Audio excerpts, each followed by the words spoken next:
Assalamualaikum warahmatullahi wabarakatuh. Halo semua. Kenapa menikmati saya? Mengenai dia dijelaskan tidak akan satu dua.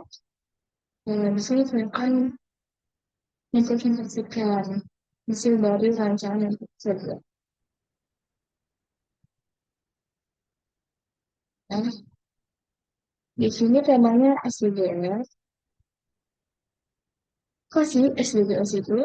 SDGs adalah eh, Sustainable Development Goals. Alasan saya memilih tema konsumsi dan produksi dikarenakan saya berniat untuk membantu meningkatkan penyediaan jasa.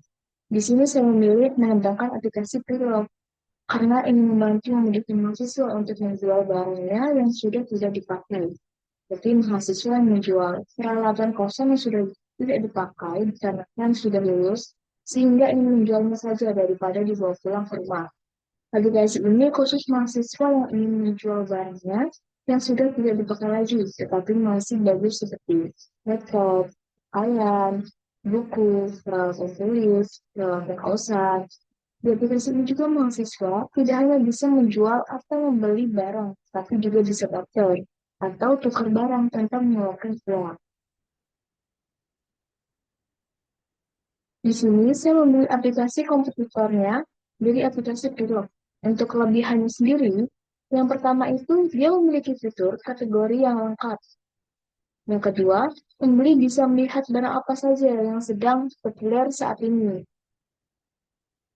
Untuk kekurangannya sendiri, yang pertama, tidak adanya fitur live. Jadi pembeli tidak ada interaksi secara dekat dengan penjual. Yang kedua, tidak ada promo sama sekali. Yang ketiga, tidak ada histori. Kita habis membeli apa saja. Jadi kita itu tidak dapat melihat riwayat pembelian. Dan yang terakhir, pembayaran yang kurang lengkap. Jadi sistemnya dia hanya bisa eh, satu bank saja, tidak bisa beberapa bank. Untuk aplikasi yang ingin saya kembangkan sendiri adalah aplikasi Pilot. Untuk kelebihannya yang pertama, terdapat fitur jadwal CLBN di kampus, di mana kegunaan fitur ini untuk memudahkan mahasiswa transaksi langsung di titik-titik kampus yang sudah disepakati. Yang kedua, fitur kategori barang mahasiswa, di mana kegunaan aplikasi ini untuk mengelompokkan sesuai barangnya, misal seperti buku tulis, dia tetap khusus di buku-buku tulis itu, laptop, alat tulis, pakaian, perlengkapan kos, dan lain-lain.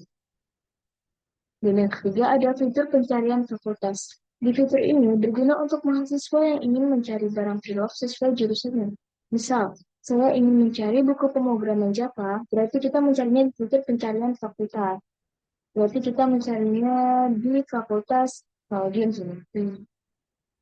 Yang keempat, terdapat fitur layanan sewa barang. Di fitur ini, mahasiswa dapat menyewa barang dari mahasiswa satu ke mahasiswa lainnya, seperti menyewa kamera, jas, termometer, dan alat musik. Dan yang kelima, saat melakukan pemesanan, pembeli dapat fitur mode nego, di mana fitur ini membawa pembeli ke dalam chat bersama penjual. Fitur ini dapat digunakan mahasiswa untuk menawar barang kepada penjual. Dan yang terakhir ada fitur job dan freelance. Di fitur ini, mahasiswa dapat menawarkan jasa seperti desain, kelas privat, editing, video, dan lain-lain. Untuk metode pengembangannya, di sini saya mengambil model Rapid Application Development atau RAD. Yang kedua, saya mengambil Extreme Programming atau Expert. Untuk extreme programming sendiri itu merupakan salah satu metode pengembangan turunan dari Agile Development. Agile Development adalah teknik pengembangan yang dilakukan dengan cepat atau dalam artian pemenuhan kebutuhan perangkat lunak atau sistem informasi yang melibatkan pengguna dengan tujuan meminimalisir kesalahan pengembangan menurut Ferdiani. Dalam Extreme Programming Scale, pengembangan perangkat lunak yang sederhana dan mencakup salah satu metode tangkas yang dipelopori oleh Ken Beck, Valencia Trias, dan Watt Kuningin. XP adalah salah satu metode tangkas yang paling banyak digunakan dan menjadi pendekatan yang sangat terkenal.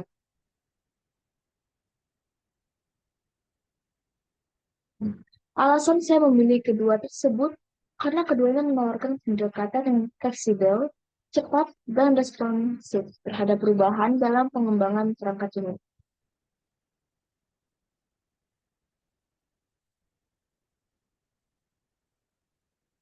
Sekian dari saya, saya akhiri. Wassalamualaikum warahmatullahi wabarakatuh.